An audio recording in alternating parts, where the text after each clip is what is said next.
좀 코로나인지 아니면 감기인지 모르겠지만 좀 많이 심한 것 같아요. 저도 아직까지 한 3주 전인가요? 한 달 좀 안 된 것 같은데 감기를 걸렸었는데 아직도 기침이 좀 계속 나오는 상황인데 여러분들 감기 건강 유의하시기를 바랍니다. 오늘 우리 함께 나눌 말씀은 다니엘서 9장 1절로 19절의 말씀입니다. 찾으시면 우리 자리에 일어나셔서 한 절씩 교독하도록 하겠습니다. 다니엘 9장 1절로 19절의 말씀입니다. 제가 먼저 읽겠습니다. 메대 족속 아하수에로의 아들 다리오가 갈대아 나라 왕으로 세움을 받던 첫해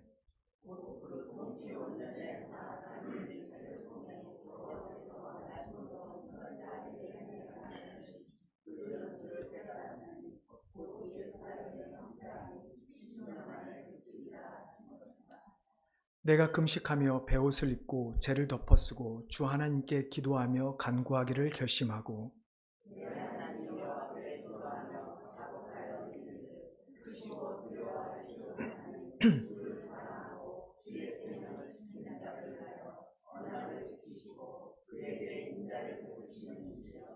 우리는 이미 범죄하여 패역하며 행악하며 반역하며 주의 법도와 규례를 떠났사오며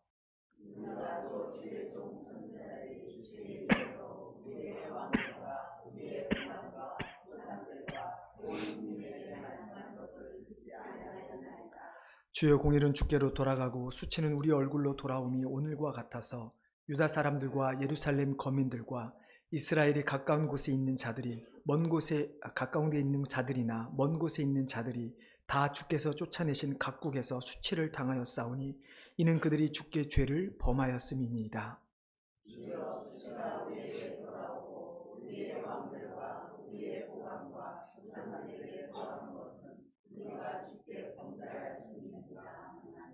주 우리 하나님께는 긍휼과 용서하심이 있사오니 이는 우리가 주께 패역하였음이오며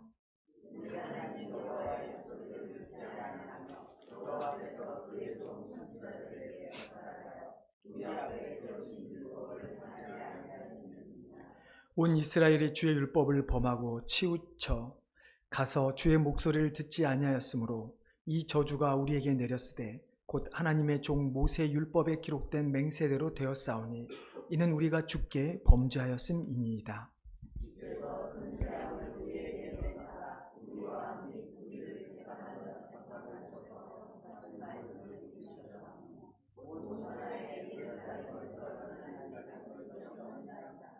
모세 율법에 기록된 대로 이 모든 재앙이 이미 우리에게 내렸사오나 우리는 우리의 죄악을 떠나고 주의 진리를 깨달아 우리 하나님 여호와의 얼굴을 기쁘게 하지 아니하였나이다.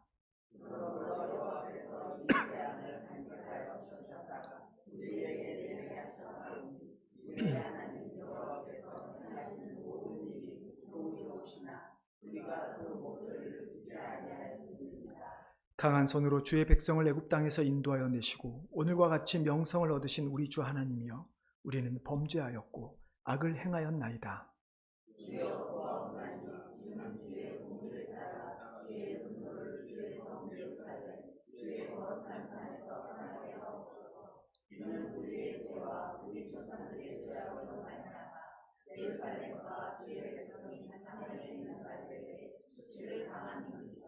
그러하온즉 우리 하나님이여 지금 주의 종의 기도와 간구를 들으시고 주를 위하여 주의 얼굴빛을 주의 황폐한 성소에 비추시옵소서.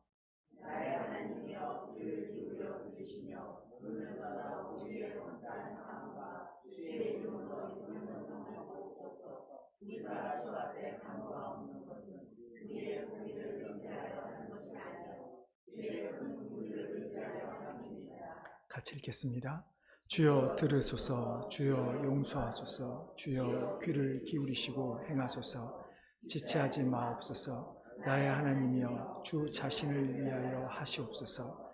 이는 주의 성과 주의 백성이 주의 이름으로 일컫는 바 됨이니이다. 아멘. 자리에 앉아주시기 바랍니다. 제가 한 번 더 기도하겠습니다. 하나님, 참으로 우리가 하나님 앞에 나아가기를 원합니다. 우리가 말씀 앞에 겸허히 나아가게 도와주시고 우리의 모든 생각과 우리의 모든 경험들 내려놓고 오직 하나님께서 우리에게 말씀하신 바를 듣고 행하는, 그래서 이 땅 가운데 하나님의 백성으로 또 교회로 온전히 세워질 수 있도록 도와주시옵소서. 감사하며 예수님의 이름으로 기도하옵나이다. 아멘. 예, 오늘도 우리가 지난주에 이어서 기도에 대한 말씀을 함께 나누고자 합니다. 여러분, 성경에서 기도하면 역시 누가 가장 떠오르십니까? 역시 신약 성경에 예수님이 가장 떠오르실 것입니다. 예수님은 참 많은 기도를 하셨고 또 우리에게 그 기도의 본을 보여주셨고 또 우리에게 어떻게 기도하라 알려주셨습니다. 예수님이 사역을 시작했던 초기에도 예수님이 세례 요한에게 세례를 받으신 후에 기도하셨다라고 누가는 기록합니다. 그때 어떤 일이 벌어졌는가? 하늘에서 하늘이 열리고 성령이 비둘기 같은 형태로 강림하시며 하늘에서는 이는 내 사랑하는 아들이라 라고 하는 소리가 들렸죠. 즉 기도는 하늘의 문을 여는 것이죠. 뿐만 아니라 세례 이후 광야에서 40일 동안 밤낮으로 기도하셨습니다. 군중들에 의해서 시달릴 때마다 휴식을 취하기 위해, 정확히 말하면 하나님과 교제하기 위해 기도하셨습니다. 12제자를 뽑는 전날에도 예수님은 산에서 밤이 새도록 기도하셨습니다. 베드로와 야고보와 요한을 데리고 따로 산에 올라가서 기도하시기도 하셨습니다. 특별히 잡히시기 전날 겟세마네 동산에서는 얼마나 간절히 기도했으면 누가는 예수님의 땀이 땅에 떨어지는 핏방울같이 되도록 기도하셨다라고 우리에게 알려주고 있죠. 이처럼 주님은 우리에게 많은 기도의 본을 보이셨습니다. 뿐만 아니라 신약성경에서 사도 바울도 그 외에 또 다른 인물 중에 한 사람입니다. 교회를 위해, 특별히 교회와 성도들의 영적 성숙을 위해서, 그리고 교회 안과 밖에 있는 사람들이, 형제들이 사랑하도록 그는 기도했고 또 교회들을 향해 기도하라고 명령을 하였죠. 뿐만 아니라 구약에는 더 많은 기도의 사람들이 등장합니다. 아브라함뿐만 아니라 모세, 삼손, 한나, 사무엘, 다윗, 솔로몬, 그 외 수많은 선지자들이 하나님 앞에 기도했던 것을 우리는 기억할 것입니다. 이런 많은 인물들 중에, 성경의 많은 인물들 중에서 기도에 대해서 단연 손꼽힐 수 있는 인물이 누구인가? 바로 오늘 본문에 나오는 다니엘입니다. 그러다 보니까 한국에서는 미국도 마찬가지죠. 전 세계적으로 다니엘이란 이름하에 이름을 사용해서 기도에 대한 책자도 많이 발간되었고 또 다니엘이라고 하는 이름을 사용해서 많은 기도회들이 생겨나고 있는 상황들입니다. 실제로 다니엘서 1장을 보면 그가 처음 소개되는 과정에서도 그는 기도로 하나님 앞에 시작함을 알 수 있습니다. 여러분 잘 아시는 것처럼 1장에 어떤 내용이 기록되어 있습니까? 다니엘과 세 친구들이 이제 왕 앞에 나아가서 왕의 음식을 먹고 배우는 일들에 처하게 됩니다. 그때 다니엘은 이렇게 말합니다. 내가 뜻을 정하여 내가 왕의 음식과 포도주로 자기를 더럽히지 않겠다라고 이야기를 하죠. 여러분 뜻을 정하였다라고 하는 것이 단순히 나의 의지, 나의 생각으로 그래 나는 이렇게 안 할 거야 라고 하는 그런 말이 아니라 더 깊은 의미로 들어가면 그가 하나님께 기도하는 가운데 자신은 하나님의 백성으로서 하나님만 나의 주인으로, 나의 신으로 뜻을 정하였다라고 하는 고백인 것입니다. 그것뿐만이 아니죠. 다니엘은 4명의 이방 왕들을 섬겼습니다. 우리가 잘 아는 바벨론의 느부갓네살 왕, 그리고 벨사살 왕, 그리고 오늘 본문에 나오는 다리오 왕, 그리고 페르시아의 고레스 왕까지 대략 한 80년 정도를 유배 생활 가운데 이방 왕들을 섬기게 되죠. 여러분 얼마나 많은 일들이 이 왕들과 얽혀 있었습니까?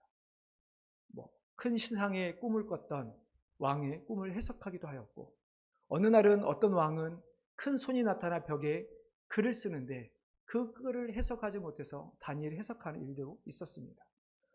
더욱이 우리가 오늘 본문에 나온 이 다리오 왕이라고 하는 이 왕은 다니엘을 사자굴에, 물론 본인의 의지는 아니었다 할지라도 다니엘을 사자굴에 집어넣은 일을 했던 사건이 바로 있었던 왕이죠. 어떤 이런 모든 사건 가운데서 공통점을 찾으라고 한다면 물론 다니엘이 포함되어 있습니다. 다니엘이 겪은 사건들입니다. 하지만 이 사건들 가운데 또 다른 공통점을 찾으라고 한다면 그런 사건이 있을 때마다 다니엘은 기도했다라고 하는 사실이죠. 그래서 다니엘은 우리에게는 너무나 기도의 사람으로 알려져 있고, 그래서 앞서 말씀드린 것처럼 참 다니엘에 대한 많은 책들과 많은 집회들이 일어나고 있는 것을 보게 되죠. 실은 다니엘이 기도한 것이 오늘 9장의 내용만 있는 것은 아닙니다. 그런데 왜 기도에 대한 말씀을 나누면서 제가 다니엘 9장을 선택하였는가? 그것은 오늘 설교의 제목처럼 다니엘이 자신의 나라를 위해, 이스라엘을 위한 기도를 하고 있기 때문입니다. 우리가 살아가는 미국, 우리의 조국인 한국을 생각해 보면 우리도 기도하지 않을 수가 없습니다. 저희 교회도 미국에 오신 지 참 30년 이상 되신, 40년 이상 되신 분들이 참 많이 있습니다. 그만큼 저희 교회도 이제 고령화가 되어 간다는 의미이기도 하죠. 여러분, 좀 미국에 오래되신 분들 어떠십니까? 미국 처음 왔을 때와 지금 미국을 보시면 얼마나 많은 다르다라는 걸 여러분 느끼고 계십니까? 팬데믹이 지나갔고, 수많은 경제적 침체, 고령화, 정치의 판도, 세대 간 이념들, 많은 이슈들이 있었음에도 불구하고 이것은 단순히 미국만이 아니죠. 한국을 넘어 모든 나라가 이런 일들을 겪고 있는 상황입니다. 그러면 조금만 더 주제를 좁혀서 우리가 미국을 생각해 볼 때, 우리가 그래도 하나님 믿는 사람들이잖아요. 교회를 다니기 때문에 우리가 종교적으로 볼 때 미국을 여러분 어떻게 생각하십니까? 미국이 아직도 기독교 국가라고 여러분 생각하십니까? 많은 사람들이 미국의 국교를 기독교로 생각하기도 하였습니다. 왜냐하면 미국의 많은 사람들이 미국이 기독교 국가가 되기를 원했고, 실제적으로 그렇게 되기 위하여 많은 노력들을 했기 때문입니다. 하지만 실제로 미국은 기독교를 국교로 한 나라는 결코 아니라는 것을 우리 너무나 잘 알고 있죠. 하지만 아직도 많은 미국인들이 자기들을 기독교인이라고 생각하는 이유, 아직도 많은 사람들이 미국의 국교는 아니지만 국교로 정한다고 했을 때 하나를 선택한다고 하면 기독교를 택할 만큼 그렇게 생각하는 이유는 무엇일까? 그것은 미국의 역사 때문이죠. 미국의 역사는 영국에서 종교의 자유를 얻기 위해 건너온 청교도들에 의해서 세워진 나라입니다. 그 이후에 미국을 보면 아직까지도 가장 많은 기독교인을 보유하고 있는 나라가 미국입니다. 뿐만 아니라 아직도 선교사 파송 1위 국가가 미국이죠. 그러다 보니까 많은 사람들에게 미국 사람들, 미국에 사는 사람들뿐만 아니라 기독교, 전 세계 기독교인들 가운데 이 미국이라고 하는 나라는 기독교 국가로 알려질 수밖에 없는 것이죠. 하지만 지금은 어떻습니까? 인간이 누려야 할 행복, 인권, 이런 말들을 나오다 보니 하나님의 말씀을 따르지 않는 일들이 벌어지고 말았습니다. 대표적인 일이 성차별법이죠. 현재 기독교인 감소는 계속해서 이루어지고 있습니다. 기독교인이라 하더라도 실질적으로 주일에 예배에 참석하는 인원들은 더더욱 줄어들고 있는 추세입니다. 근데 이게 기독교만이 아닙니다. 미국의 어떤 가지고 있는 종교성을 본다 하더라도 미국 조사기관인 갤럽에 의하면 모든 종교인의 수가 감소하고 있다라는 조사를 한 것을 보았습니다. 그러다 보니까 어떤 사람들은 어떤 염려를 하냐, 더 이상 미국이 기독교 국가가 아닐 뿐만 아니라 이제 미국은 무종교 국가로 보아야 할 지경에 이르렀다라고 말하는 사람들도 생기게 되었습니다. 우리는 지금 그러한 현실에 살아가고 있습니다. 여러분, 한국은 어떻습니까? 한국이 참 작년 연말부터 많은 어려움에 처해 있습니다. 그러다 보니까 물론 과거에도 없었다 할 수는 없으나 요즘 특히 뉴스나 SNS, 유튜브를 보면 정치적 성향을 드러내는 기독교인들 혹은 목사들이 참 많이 있습니다. 어떤 분들은 저도 안 볼 수가 없잖아요. 그러다 보니까 많은 보게 되는 어떤 분들은 기독교 세계관, 잘못된 정교, 그러니까 정치와 종교의 분리, 이런 것들을 언급하면서 하나님의 말씀에 위배되는, 예를 들어 성차별법에 찬성하는 그런 정당들을 막기 위해서 적극적으로 정치적 행동에 참여한다라고 말하는 사람들도 많이 생겨났습니다. 정확히 말하면 성차별같이 하나님 말씀에 위배되는 법을 만드는 정당을 반대해야 한다는 이야기죠. 그렇지 않으면 신앙의 이원론, 즉 자신과 나라를 생각하면서 나는 이 땅에서 거룩한 기독교인으로 살아가지만 나라는 어떻게 되든 나와는 상관없는 식의 신앙을 갖고 있다라고 비판하기도 합니다. 하지만 저는 기독교인들이 정치적으로 무엇을 선택해야 하는지에 대해서는 잘 모르겠습니다. 물론 성차별법과 같은 법안에 대해서 우리 기독교인들은 목소리를 내야 합니다. 하지만 그렇다고 해서 어느 정당이 옳고 그르냐, 우리가 어떻게 정치적 행동을 해야 되느냐에 대해서는 저는 잘 모르겠습니다. 아무리 생각해도 성차별법을 반대한다는 정당이라 그래서 정말로 그 정당이 하나님의 말씀만 따르는 정당인가? 라고 우리가 말할 수 있을까? 라고 하는 생각이죠. 어떻든 한국의 계엄령 이후에 많은 혼란이 있는 상황 가운데 한국의 종교 현황도 만만치 않습니다. 한국의 기독교가 아니라 한국의 종교 인구 현황을 조사하는 조사기관이 있습니다. 여론 속의 여론이라는 조사기관인데요.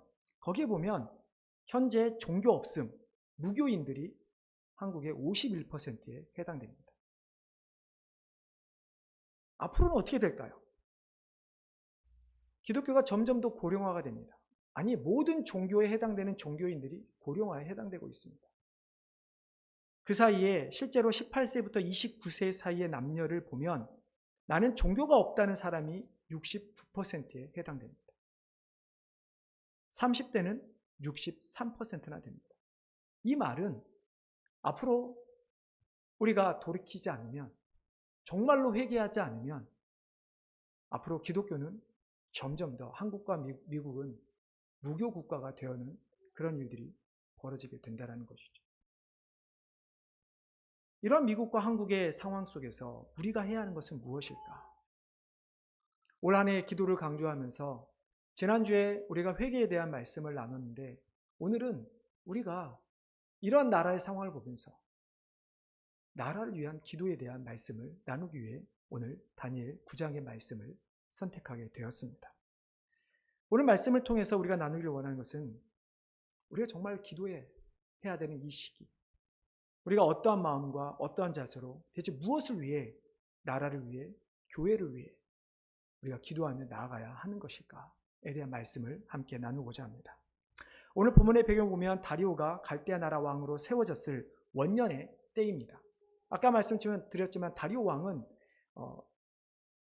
다니엘이 사자굴에 던져졌던 시기에 있었던 왕인 것으로 잘 알려진 왕이죠. 다리오 왕 통치 원년에 오늘 본문에 보면 다니엘이 책을 하나를 보게 됩니다. 학자들은 예레미야서라고 추정을 하죠. 왜냐하면 오늘 다니엘이 예레미야 선지자에 예언했던 말씀을 언급하기 때문입니다. 그 책을 보는데 그 책을 통해서 하나님께서 예레미야 선지자를 통해서 알려주신 이스라엘에 대한 미래를 보게 됩니다. 어떤 말씀이었습니까? 예루살렘의 황폐함이 70년 만에 끝날 것이라는 예언의 말씀입니다. 실제로 예레미야 25장 11절 13절에 이런 말씀이 있습니다. 이 모든 땅이 폐허가 되어 놀랄 일이 될 것이며 이 민족들은 70년 동안 바빌론의 왕을 섬기리라.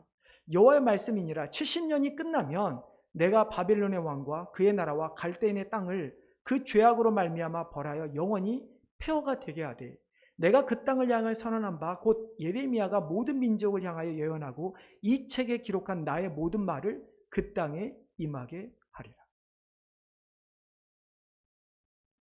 실질적으로 바벨론은 어떻게 됩니까? 페르시아에 멸망당하게 되죠. 그리고 이스라엘 백성들은 바벨론 기간 동안에 돌아오는, 다시 포로 귀환을 하게 되는 일들이 일어남을 통해서 하나님께서 말씀하신 그 예언의 말씀이 성취되는 것을 우리는 잘 알고 있죠. 하지만 이 말씀을 읽었을 때 다니엘은 우리처럼 아직 다 아는 것은 아니었습니다. 이때가 다니엘이 유배 생활한 지 대략 68년 정도, 학자들에 의하면 대략 68년 정도 지났을 때라고 이야기합니다. 그러니까 다니엘은 소위 유배 생활 68년 차, 우리가 이민 생활 몇 년 차 이야기하듯이 유배 생활 68년 차에 하나님께서 예루살렘을 회복할 날, 즉 70년이 되는 날이 얼마 남지 않았다는 것을 깨닫게 되는 것이죠. 대략 2년이 남은 상황이었습니다. 그래서 다니엘이 한 것이 무엇입니까? 3절에 보니 금식하며 베옷을 입고 죄를 덮어쓰고 주 하나님께 기도하며 간구하기를 결심하였다라고 말씀합니다. 하나님의 언약이 성취되기 그 직전에 다니엘이 행하였던 것은 하나님 앞에 기도하는 것이었습니다. 하지만 그 기도도 그냥 기도가 아니죠. 보통 기도와는 달랐습니다. 그가 지금 자신이 처한 상황, 자신의 민족과 나라가 처한 상황 앞에서 그는 정말로 하나님 앞에 기도하기를 원했던 사람이었습니다. 앞에서 말씀드렸듯이 다니엘의 인생을 볼 때 다니엘은 기도와는 떼어놓을 수 없는 사람입니다. 이런 생각을 해보게 됩니다. 다니엘이 그 초창기 시절 1장에 나왔을 때, 다니엘이 포로로 끌려왔을 때, 다니엘이 어느 정도 바벨론에서 지위가 올랐을 때 정말 다니엘이 인간적으로 생각한다면 무엇을 선택해야 했을까? 그런 생각 해보신 적 혹시 없으십니까? 왜냐하면 다니엘이 1장에서부터 보여주는 모습을 보면 결단코 바벨론이란 나라에 온전히 순종했던 사람은 아니었습니다. 수없이 왕의 명령을 거부하고 왕의 명령을 따르지 않아 죽음의 위기까지 처했던 사람이 다니엘이었습니다. 여러분, 그러면 우리가 인간적으로 생각해 볼 때 다니엘이 총리까지 오르게 되는 그런 막대한 영향력이 있었더라면 여러분 어떻게 하시겠습니까? 저는 잘 모르겠지만 우리가 일제시대를 떠올려 보면 독립을 해야 되지 않을까요? 독립투사처럼 오히려 나라를 위해 해야 되지 않을까? 그런 생각을 하지만 그는 결단코 그런 모습을 보이진 않습니다. 그렇다고 해서 그가 정말로 나라를 생각하지 않는 애국자가 아니라 매국노라고 우리는 치부할 수 있을 것인가? 그럴 수도 없죠. 왜냐하면 하나님께서 다니엘에게 이방 나라에 살도록 하셨고 하나님은 그에게 그 이방 나라에서 그 오랜 시간 동안 하나님의 뜻을 펼치기를 원하셨기 때문입니다. 그래서 다니엘은 계속 이방 나라 가운데 있었고 많은 시간 동안 다시 나라로 돌아가는 일들이 있었음에도 불구하고 그는 끝까지 이방 나라를 왕을 섬기다 죽은 그런 선지자로 우리에게 알려져 있죠. 그러한 그가 하나님의 회복이 얼마 남지 않는 이 시점에서 그가 할 수 있는 해왔던 유일한 것, 기도를 하나님 앞에 드린 것이죠. 하지만 그의 기도를 보면 결코 평범하지는 않았습니다. 보통의 기도와는 달랐습니다. 그는 정말 자신의 목숨을 다해 자신의 생명을 불사르면서까지 기도했던 사람이었습니다. 금식하였다. 베옷을 입었다. 죄를 덮었다. 이것이 무엇을 의미할까요? 여러분, 다니엘이 오늘 본문에서 얼마만큼 며칠 동안 기도했는지 정확히 알 수는 없습니다. 하지만 곡기를 끊었다는 의미는 어떤 의미입니까? 그만큼 내 생명을 다해 최선을 다해 기도하겠다는 의미입니다. 여러분, 베옷을 입고 죄를 덮었다. 이런 의미는 어떤 의미입니까? 구약 성경에 보면 언제 나오죠? 왕들이 백성들 회개할 때마다 베옷을 찢고 죄를 덮었으며 하나님 앞에 회개하는 모습을 보였던 것을 우리는 기억할 것입니다. 즉 국가적으로 정말로 하나님 앞에 회개하며 나아갈 때 했던 행동들이 바로 이러한 행동들이었습니다. 여러분, 사순절이 시작하는 날이 나를 뭐라고 부른지 아십니까? 영어로 애쉬 웬스데이라고 합니다. 재수요일이라고 하죠. 물론 이러한 일들이 기독교가 점자되면서 어떤 형태로 자리 잡은 건 사실이지만 성경에 재수요일이 있지는 않습니다. 하지만 그 의미를 생각해 볼 때 예수님께서 부활하신 그날까지 정말로 하나님 앞에 회개하겠다 다짐하는 기간이 시작을 알리는 것이 죄를 덮어쓰고 회개하는 날이었던 것이죠. 예수님께서도 마태복음 11장에 보면 회개하지 않는 마을을 향해 이렇게 말씀하신 것이 있습니다. 너희에게 행한 모든 권능, 즉 그들에게 베푼 이적이죠. 능력이죠. 말씀이죠. 그것을 두로와 시돈에 행하였다라면 그들이 벌써 베옷을 입고 제에 앉아 회개하였을 것이라. 하나님 앞에 회개할 때 진정으로 회개하는 모습이 나타내는 것이 금식이고 베옷을 입는 거고 죄를 덮어 쓰는 것이었죠. 다니엘은 자신의 나라를 향한 하나님의 심판을 인정했습니다. 인정하지 않으면 회개를 시작할 수가 없기 때문이죠. 그러면서도 그는 예언의 말씀, 즉 예레미야를 통해 하나님께서 이스라엘 백성을 70년 이후에 회복하겠다라는 그 회복의 말씀을 믿었기 때문에 그는 지금 하나님 앞에 죽을 각오로 나라를 위해 회개의 기도를 올리고 있는 것이죠. 미국과 한국 두 나라에 있는 교회들, 성도들, 우리도 포함이죠. 정말 우리는 기도해야 합니다. 우리의 생명을 다해 나라가 회복될 수 있도록 우리는 기도해야 합니다. 지금 이 나라들의 처한 상황을 보며 정치인들을 탓할 것이 아니라 우리의 모습을 돌아보아야 한다라는 이야기죠. 그렇다고 해서 우리가 기도해야 할 것이 우리가 원하는 정당이 잘 되도록 혹은 내가 원하는 뜻대로 기도하는 것이 아닙니다. 이 땅 가운데 하나님의 통치가, 하나님의 다스림이 임할 수 있도록 우리는 기도해야 하는 것이죠. 다니엘은 분명히 예레미야서를 통해서 하나님께서 말씀하신 70년 후에 회복하리라는 하나님의 약속을 믿고 기도했다는 것을 볼 때 우리가 믿고 기도하는 것은 무엇입니까? 이 땅 가운데 예수님이 재림하실 그 심판의 날을 우리는 기억하면서 하나님의 다스림이 이 땅 가운데 있기를 기도해야 하는 것입니다. 다니엘은 자신의 그렇게 나라를 위해 생명을 다해 기도할 때 그가 부르짖었던 하나님은 어떤 하나님이셨습니까? 우리 4절 말씀 한번 같이 읽어보겠습니다.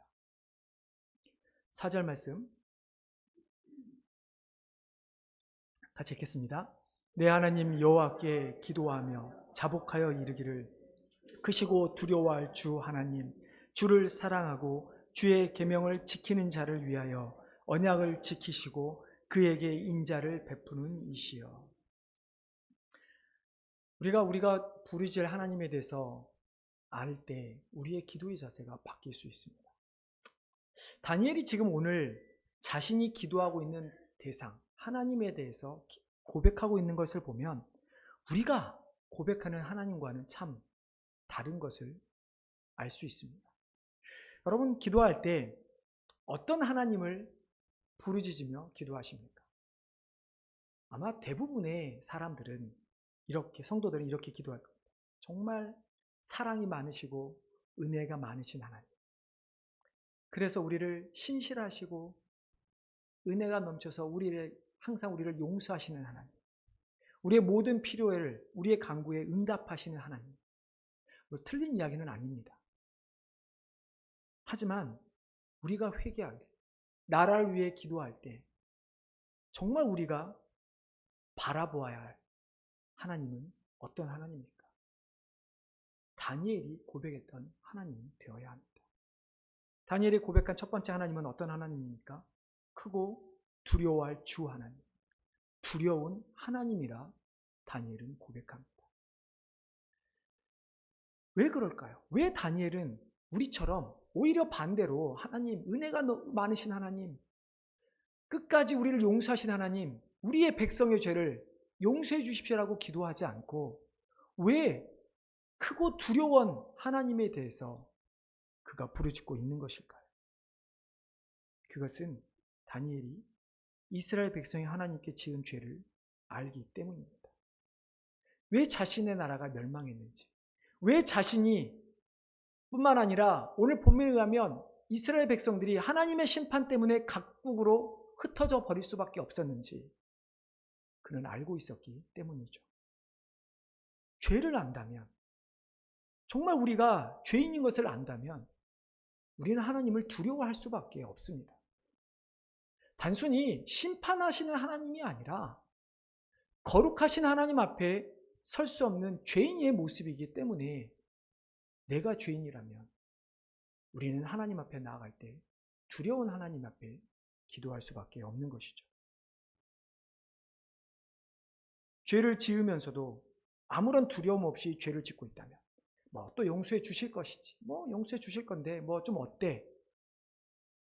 이런 생각뿐만 아니라 어떤 생각도 그냥 그래, 죄를 지으면 용서하라, 회개하면 용서해 준다고 했으니까 용서하지, 회개해야지, 이런 정도의 생각을 갖고 살아간다면, 그래서 우리가 용서를 받을 것이라고 생각한다면 잘못된 생각입니다. 분명 하나님은 물론 무한한 사랑으로 우리를 끝까지 지켜주시고 분명히 하나님 주님이 재림하시는 그날 우리는 천국에 들어갈 것입니다. 하지만 하나님은 결코 모든 인간들이 지은 죄에 대해서 결코 그냥 간과하지 않겠다 말씀하신 것을 우리는 기억해야 할 것입니다. 그렇기 때문에 우리는 우리의 나라를 생각하면서 정말로 두려운 하나님 앞에 회개하며 나아가야 하는 것이죠. 다니엘이 고백하는 두 번째 하나님은 어떤 하나님이십니까? 주를 사랑하고 주의 계명을 지키는 자를 위하여 언약을 지키시고 그에게 언약을 베푸시는 하나님이라 고백합니다. 우리가 두려운 하나님 이후에 그래도 우리가 하나님의 사랑을 계속 느낄 수 있는 이유가 무엇일까? 그에 대한 근거가 무엇일까를 생각하냐면 무엇이냐면 하나님이 스스로 하신 말씀, 언약인 것을 언약 때문이죠. 다니엘은 지금 하나님의 신실하심에 대하여 고백하고 있습니다. 하나님께서 세우신 언약, 하나님께서 모세에게 주신 바대로 그것을 지키지 못해서 우리가 심판을 받았는데 이제 하나님께서 예레미야 선지자를 통해서 70년 이후에 바벨론, 갈대아인의 땅에서 너희를 구원하겠다라고 하는 그 말씀 내가 믿습니다. 하나님께서 하신 그 언약의 말씀을 이루어 주십시오. 그 이루시는 하나님을 믿고 그는 기도하며 나아간 것이죠. 그러면 우리가 기도할 것은 무엇입니까? 하나님께서 예수 그리스도를 통해서 믿으면 그 앞에 나아가면 우리 죄를 용서해 주시겠다 한다면 우리가 정말로 예수를 믿음으로 나아가야 하는 것입니다. 하나님의 그 언약의 말씀을 믿고 우리는 살아가야 하는 것이죠. 뿐만 아니라 하나님께서 우리 조국과 한국과 미국을 향해 이 땅에 있는 수많은 나라들을 향해 하신 그 약속의 말씀을 가지고 그 약속의 하나님의 이름으로 우리는 기도해야만 하는 것이죠. 우리가 기도하면서 한국과 미국이 하나님을 두려워할 수 있도록 특별히 교회와 성도들이 더욱더 하나님을 두려워할 수 있도록 우리는 기도해야 합니다. 그렇게 우리가 하나님을 두려워하지 않고 하나님의 뜻대로 교회와 성도들이 행하지 않으면 어떻게 될까요? 한국과 미국이 하나님을 떠나면 어떻게 될까요? 요한계시록에 보면 어떤 일이 있습니까? 주님께서 7교회를 책망하시면서 어떻게 말씀하시죠?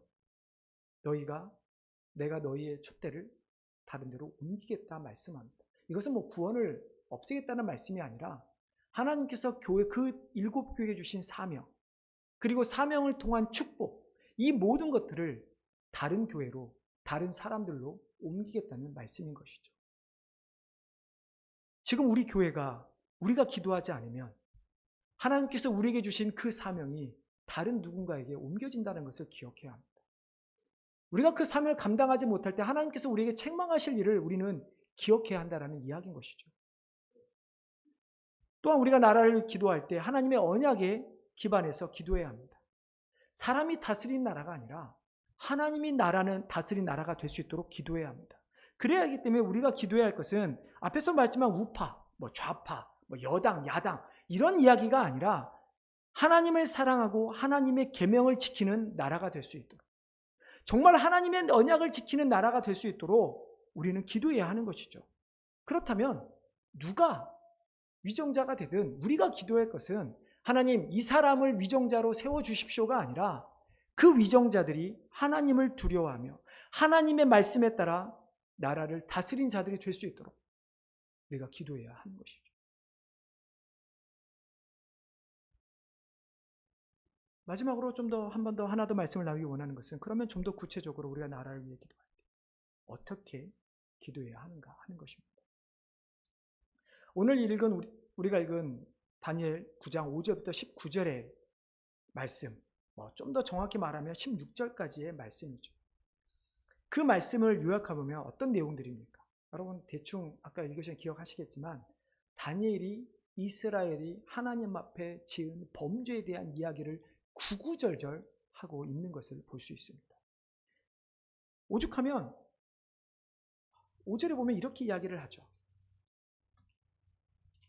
다니엘이 이야기하기를 우리는 이미 범죄하여 패역하며 행악하며 반역하며 주의 법도와 규례를 떠났다라고 고백합니다. 여러분, 다니엘이 지금 자신의 민족의 죄에 대해서 얼마만큼의 심각함을 느끼면서 기도하는 장면인가? 단순히 그냥 하나님, 우리가 하나님 앞에 범죄했습니다가 아닙니다. 우리가 범죄하였고 패역하였고 행악하였고 더 나아가 하나님을 반역했다라고 다니엘은 고백하죠. 그러면서 계속하는 이야기가 온 이스라엘이 주의 율법을 범하고 치우쳐서 주의 목소리를 듣지 아니하였습니다. 우리가 하나님께서 모세에게 주신 율법을, 그 약속을 우리가 지키지 않았습니다. 그래서 우리가 이렇게 수치를 당하고 있습니다. 하나님은 이스라엘 양의 긍휼과 용서하심으로 대하시지만 정작 우리는 여전히 하나님의 목소리를 듣지 않고 율법을 행하지 않고 죄악의 길을 걸었다라고 다니엘은 회개하고 있는 것이죠.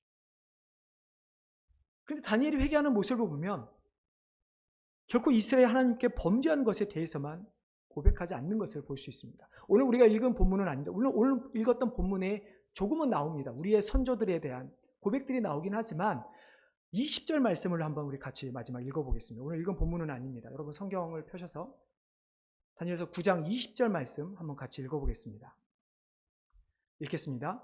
내가 이같이 말하여 기도하며 내 죄와 내 백성 이스라엘 죄를 자복하고 내 하나님의 거룩한 산을 위하여 내 하나님 여호와 앞에 간구할 때, 우리가 나라를 위해 회개할 때 어떤 기도의 자세, 어떤 자세로 기도해야 될까? 오늘 이 20절의 말씀에 나와 있는데요. 오늘 20절의 말씀 보면 다니엘이 어떻게 말합니까? 내가 기도를 하는데 무엇을 기도합니까? 내 죄와 내 백성 이스라엘의 죄를 위해 기도한다고 막 고백합니다. 여러분, 다니엘이 무슨 죄를 지었을까요? 혹시 다니엘서를 정말 좋아해서 많이 읽어보신 분 계십니까?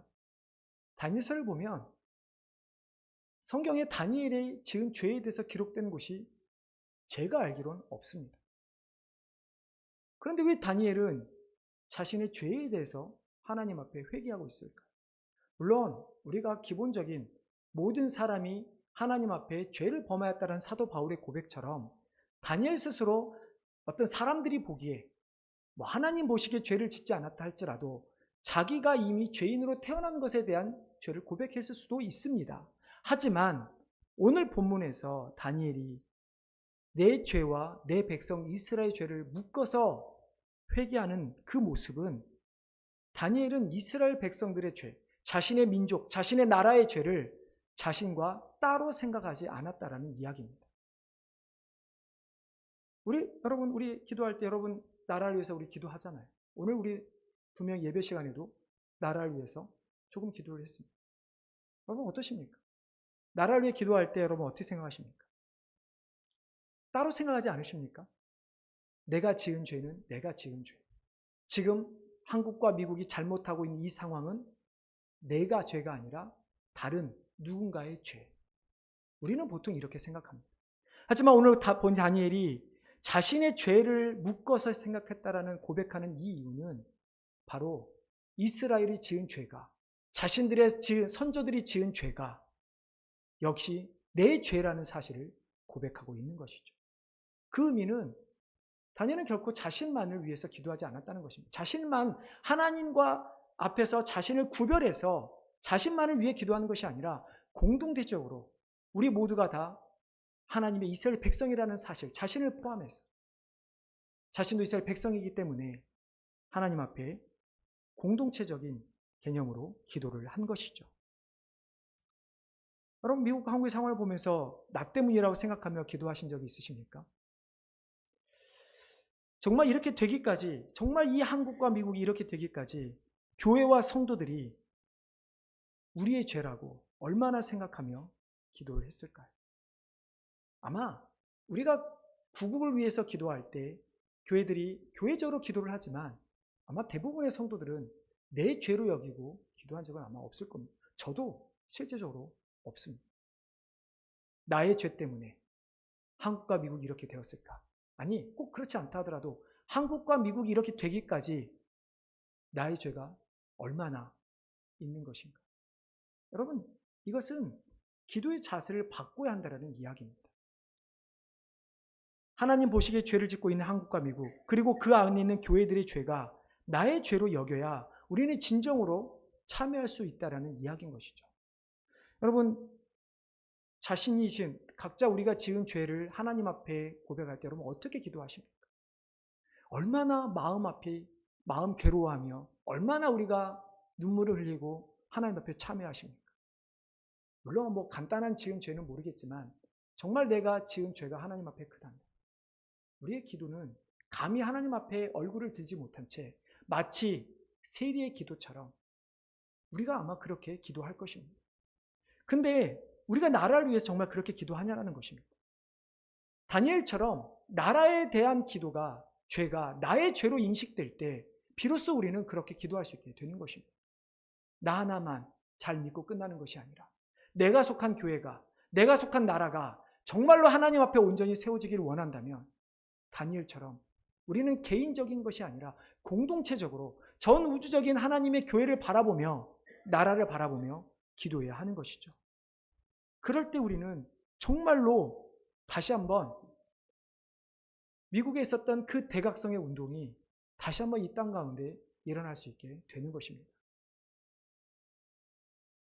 우리는 다니엘처럼 나라와 민족의 죄를 나의 죄로 생각하며 기도하길 바랍니다.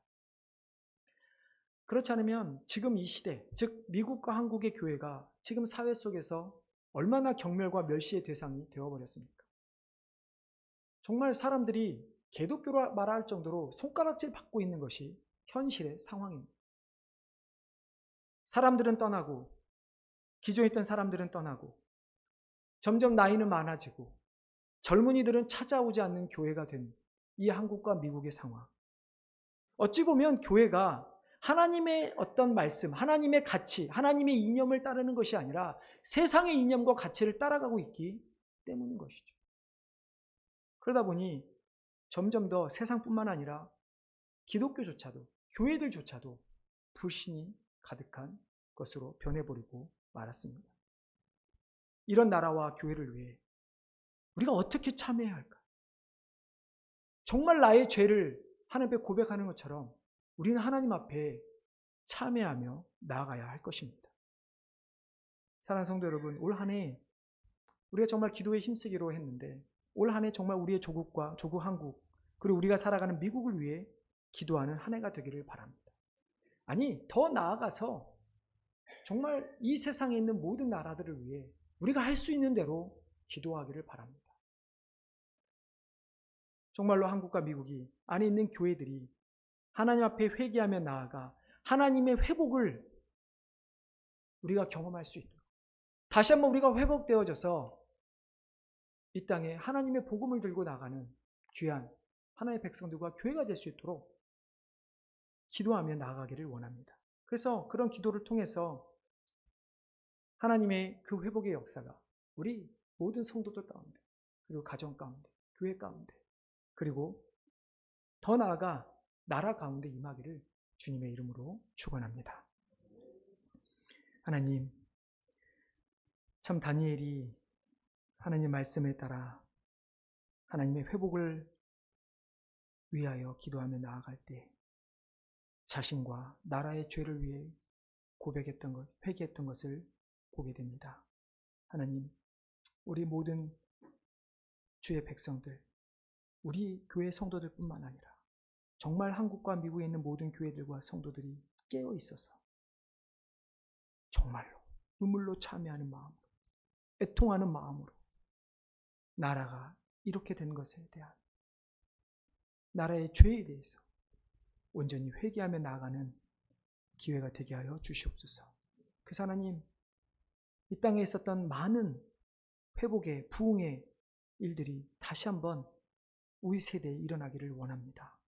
하나님, 우리를 사용하여 주시옵소서. 감사하며 예수님의 이름으로 기도하옵나이다. 우리 찬송가 50장